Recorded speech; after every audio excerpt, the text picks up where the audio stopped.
Buen dia everyone! ¿Cómo está? Today we're going to learn a new topic. But before we start, let's have our coffee with milk. What is our milk for today? Our most essential learning competencies for today is describe the different ecological relationships found in the ecosystem. Let's start! By the way, what is an ecosystem? Let's study the word. Eco means oikos, and oikos means household. System means the different processes, sistema, that undergoes within the oikos, household, or our environment. Now, let's go to our main topic. And what is that? The different ecological relationships in our ecosystem. Do you know that there are different kinds of relationships that exist in our ecosystem? I can hear you. Okay, let's discuss it one by one.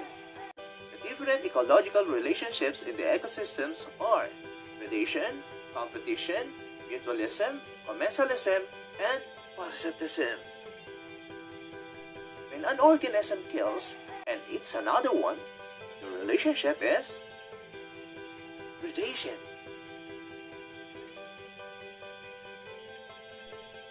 Halimbawa, sa animation na ito, we could see a hawk eating a fish.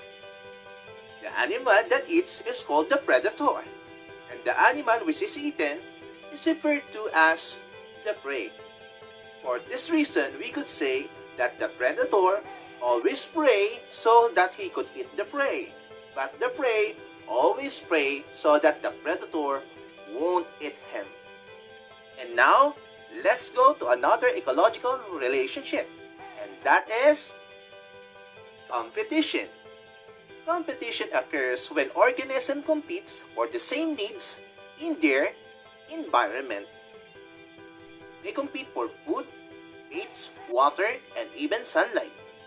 Competition also occurs in us, humans. Example, in congested cities, we are competing for space and place. A lot of us are eager to climb up the social strata, not to mention our basic needs and necessities. Next is the relationship that occurs when both participating organisms benefits from each other. It is called mutualism. Nakikita niyo ba yung nakikita ko? Ang relasyon ng butterfly at ng bulaklak ay isang halimbawa ng mutualism. Ay, buti pa sila. Walang social distancing.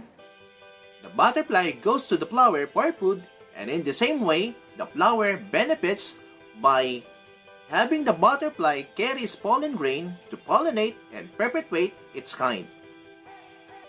And what do we have here? A spider crab with a greenish-brown algae at his back. Ang spider crab ay nakatira sa shallow area of the ocean floor, at ang greenish-brown algae ay nakatira naman sa likod ng spider crab, making the crab blend with its environment, having a camouflage. Dahil dito, the algae have a good place to live, and the crab gets a camouflage to protect itself from the predators. The same with the clownfish and the sea anemone. The clownfish have a place to live, and the sea anemone gets its cleaning and protection from the clownfish. And now, let's have another example. A lichen. Did you know that a lichen is not a plant? It's not a plant. It's the result of a relationship that exists between fungi and cyanobacteria. Basically, mutualism is a give-and-take relationship. And I know a lot of you can relate to it. Sabi nga sa Ilocano, kukwak ti kinyam, kinyam ti kukwak. Ang sayo ay akin, ang akin ay sayo. It's a give-and-take relationship. 50-50. Ano pa ba masasabi ko? Sana all. Sa lichen, the fungi gets nourishment from the photosynthetic bacteria or algae. and the algae or the bacteria gets protection, food, and stability from the fungi. Another ecological relationship is commensalism. In commensalism, the organism is benefited while the other is not harmed or unaffected. A typical example of this ay isang orchid at isang tree or puno. In this relationship, the orchid clings to the tree for support, for reaching out, at para maarawan ito. Through this, the orchid can make its own food, and its root can absorb moisture from the air. On the other hand, the tree is not affected by the clinging of the orchid. In this relationship that exists between the orchid and the tree, the organism that benefits, which is the orchid, is called the commensal, while the other that is not affected or unaffected is the host. Another example under commensalism is the relationship between the cattle and the cattle egret. The cattle egret, yung puting bird, eats the insects na makikita sa katawan ng cattle. While the egret is eating the insects, the cattle remains unaffected and just continues to eat the grass. In this example, the egret is the commensal and the cattle is the unaffected host. Now, let's go to parasitism. Ooh, what's this?